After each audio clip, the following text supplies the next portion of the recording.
আর রেস্টুরেন্টে টাকা দিয়ে খেতে হবে না, ঘরে বানিয়ে ফেলেছি মাত্র 5 টাকা দিয়ে ক্যাপুচিনো কফি। আমি এখানে 5 টাকা দামের 4টা নেসক্যাফে কফি নিয়েছি, একটা মাঝে সাইজের বাটি নিয়েছি। এখন আমি এক এক করে কফিগুলো উঠে নিয়েছি। আমি এখানে 4টা কফি নিয়েছি, তোমরা যতটুকু পরিমাণে বানাবে সে কয়টা কফি নেবা। এখানে কফি ঢালা আমার শেষ, এখন আমি দিব এখানে চিনি। এখানে পরিমাণ মতো চিনি অ্যাড করতে হবে, চিনি নিয়ে কোনো কিপটামে করা যাবে না। যেহেতু আমি এটা গরম দুধে বানাবো এর জন্য আমি চুলায় এখানে দুধ বসিয়ে রেখেছি, সে পর্যন্ত এটা হবে। এখন কফি আর চিনির মিশ্রণটাকে ভালো করে নাড়াচাড়া করতে হবে। এর মধ্যে আমি একটু জল অ্যাড করে দিলাম, তাহলে এটা ভালো হবে। এরপর একটা হ্যান্ড মিক্সারের সাহায্যে এটাকে ভালো করে অনবরত নাড়তে হবে।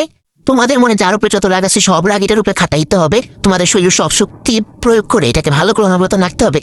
যার যার জামাইয়ের উপরে যত রাগ আছে সব রাগ এটার উপরে খাটাবা। এরপর দেখাতে সুন্দর একটা ফোম হবে, দেখে শান্তি লাগতেছে। আমি এটাকে আর একটু ভালো করে ব্লেন্ড করে নিব।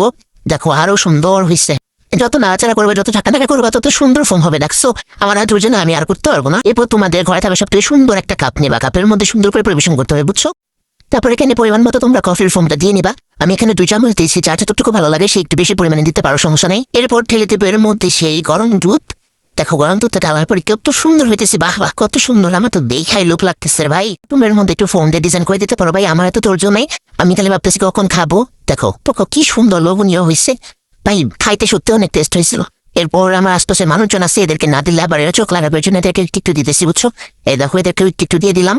তোমরাও সবাই পাশে একবার হলো ট্রাই করে দেখো এই কফিটা। ভালো থাকো সবাই, বাই বাই।